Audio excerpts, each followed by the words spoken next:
دیا ہے۔ ان یزیدیوں نے میرے گھر والوں کو جو ہے کھانے اور پینے سے روک دیا ہے۔ آخرکار آپ سے بچوں کا تڑپنا دیکھا نہیں گیا، بیماروں کا تڑپنا دیکھا نہیں گیا، عورتوں کا پیاس کے مارے تڑپنا دیکھا نہیں گیا۔ حضرت عباس علمبردار رضی اللہ تعالیٰ حضرت امام حسین کی بارگاہ میں آتے ہیں، آنے کے بعد کہتے ہیں اے میرے بھائی، میں نہر فرات سے پانی لانا چاہتا ہوں، یہ جو ننھے بچے رو رہے ہیں مجھ سے برداشت نہیں ہو رہا ہے، مجھ سے ان کی تکلیف دیکھی نہیں جا رہی ہے، میں جو ہے نہر فرات جانا چاہتا ہوں۔ حضرت امام حسین رضی اللہ تعالیٰ تڑپ کر رونے لگتے ہیں۔ امام حسین رضی اللہ تعالیٰ کہتے ہیں اے میرے بھائی، تم نہر فرات پر کیسے جاؤ گے؟ نہر فرات پر تو پہرا ہے، یزیدی دشمن تمہیں جانے نہیں دیں گے۔ حضرت عباس علمبردار کہتے ہیں تم مجھ سے جو ہے بچوں کا تڑپنا نہیں دیکھا جاتا ہے، میرے بھائی مجھے اجازت دے دو، میں نہر فرات میں جانا چاہتا ہوں۔ آخرکار حضرت عباس نے جب اصرار کیا ہے تو حضرت امام حسین نے اجازت دے دی۔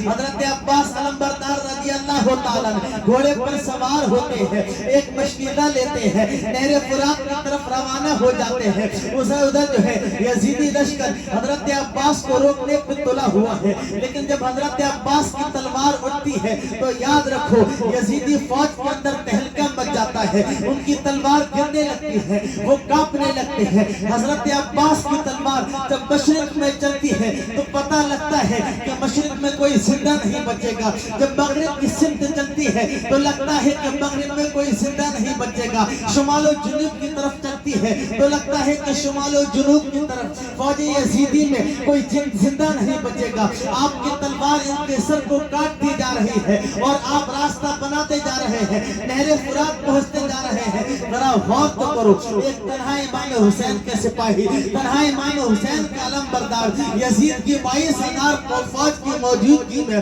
ان کے جو ہے پہرے کو توڑتا ہوا، ان یزیدیوں کو چیرتا ہوا وہ جو ہے نہر فرات پر چلا جاتا ہے، ان کے سروں کو کاٹتا ہوا نہر فرات پر پہنچ جاتا ہے۔ نہر فرات سے مشکیزے میں پانی بھر لیا، آخرکار پیاس بڑی شدت کی ہے، 3 دن سے آپ نے پانی نہیں پیا تھا، دل کرتا تھا کہ پانی کو پی لے، چلو ہاتھ میں لیتے ہیں، لینے کے بعد جو ہے پھر تڑپتے ہوئے بچوں کی یاد آ جاتی ہے، خیمے کے اندر جو ہے جو بیوائیں جو عورتیں جو ہے پیاسی ہیں ان کی یاد آ جاتی ہے، خیمے کے اندر جو بیمار پیاسے ہیں ان کی یاد آ جاتی ہے۔ آپ اس پانی کو جو ہے نہیں پیتے ہیں، اس کو نہر کے اندر ڈال دیتے ہیں، گھوڑے کو پانی پلانا چاہتے ہیں لیکن حضرت عباس کا گھوڑا پانی نہیں پیتا ہے۔ آپ مشکیزے میں پانی بھر کر کے جب اپنے خیمے کی طرف چلتے ہیں تو عمر بن سعد کہتا ہے اے یزیدی فوج کو لوگوں سنو، اگر امام حسین کے خیمے کے اندر پانی پہنچ گیا،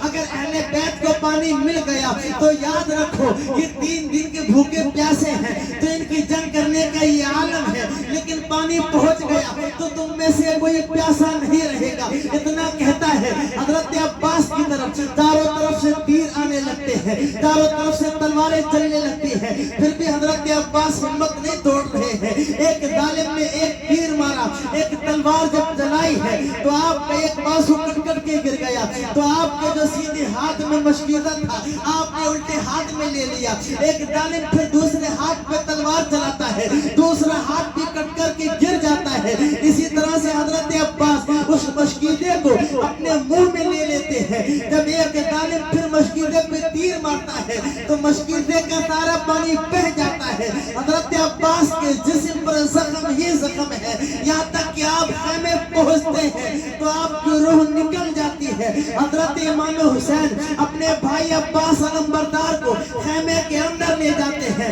لے جانے کے بعد جو ہے چہرے سے جو ہے ان کے گرد کو صاف کرتے ہیں اور رب کائنات ان کے اس شہادت کے وسیلے سے انہیں جنت